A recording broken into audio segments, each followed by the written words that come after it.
Good morning all of you. We are going to study our fourth chapter of Hindi व्याकरण। पाठ का नाम है संज्ञा। बच्चों, आज हम पढ़ते हैं कि संज्ञा क्या है। संसार में जितनी भी चीज़ें हैं उन्हें हम उनके नाम से पहचानते हैं, यानी सभी के नाम हैं। इन्हीं नामों को व्याकरण में संज्ञा कहते हैं, अर्थात किसी व्यक्ति, वस्तु, स्थान या भाव के नाम को संज्ञा कहते हैं। उदाहरण के लिए हिमालय, गंगा, भारत, महात्मा गांधी इत्यादि। अब हम पढ़ते हैं संज्ञा के कितने भेद हैं। संज्ञा के 3 भेद हैं। पहला व्यक्तिवाचक संज्ञा, जिसमें संज्ञा शब्द से किसी विशेष व्यक्ति, स्थान या वस्तु का बोध होता है, उसे हम व्यक्तिवाचक संज्ञा कहते हैं। जैसे गंगा, नरेंद्र मोदी, रोहन इत्यादि। दूसरा है जातिवाचक संज्ञा, जिस संज्ञा शब्द से किसी वस्तु और प्राणियों की जाति का बोध होता है, उसे जातिवाचक संज्ञा कहते हैं। जैसे नदी, फूल, देश, गांव इत्यादि। तीसरा आता है भाववाचक संज्ञा, जिस संज्ञा शब्द से मन के भाव का बोध होता है, उसे भाववाचक संज्ञा कहते हैं। इन्हें हम पकड़ या छू नहीं सकते, केवल महसूस कर सकते हैं। जैसे बुढ़ापा, दुख, क्रोध आदि। आइए अब हम कुछ व्यक्तियों के नाम पढ़ते हैं जो संज्ञा के रूप में हैं। सुरेश, सुभाष चंद्र बोस, लक्ष्मीबाई इत्यादि।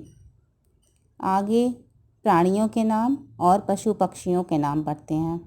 शेर, चीता, हाथी, हंस, मोर, तोता आदि। अब कुछ स्थानों के नाम पढ़ते हैं। दुकान, बाजार, घर, गांव, भारत, जयपुर, दिल्ली, पटना इत्यादि। आगे हम कुछ वस्तुओं के नाम पढ़ते हैं। जूता, कलम, पुस्तक, पलंग, अलमारी आदि। आगे फलों के नाम पढ़ते हैं। सेब, आम, केला। सब्जियों के नाम प्याज, कटहल, बैगन इत्यादि। आगे हम फूलों के नाम पढ़ते हैं। चंपा, जूही, गेंदा, कनेर, कमल, गुलाब आदि। लास्ट में हम भावों के नाम पढ़ते हैं। मित्रता, क्रोध, ममता, हंसी। अर्थात कहने का अर्थ यह है कि संसार में जितनी भी चीज़ें हैं, व्यक्ति, वस्तु, भाव, स्थान, ये सभी संज्ञा हैं।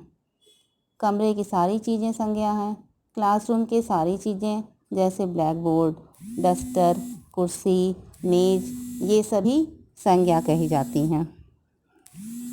अब आज इस पाठ का होमवर्क है, वर्णों को सही क्रम में रख करके चित्रों के नाम लिखें। जैसे गिरगिट, नाशपाती, रजनीगंधा। आगे वर्ग पहेली दिया है, जिसमें संज्ञा शब्दों को ढूंढ करके सही स्थान में लिखना है। आगे संज्ञा को रेखांकित करके खाली स्थानों को भरना है।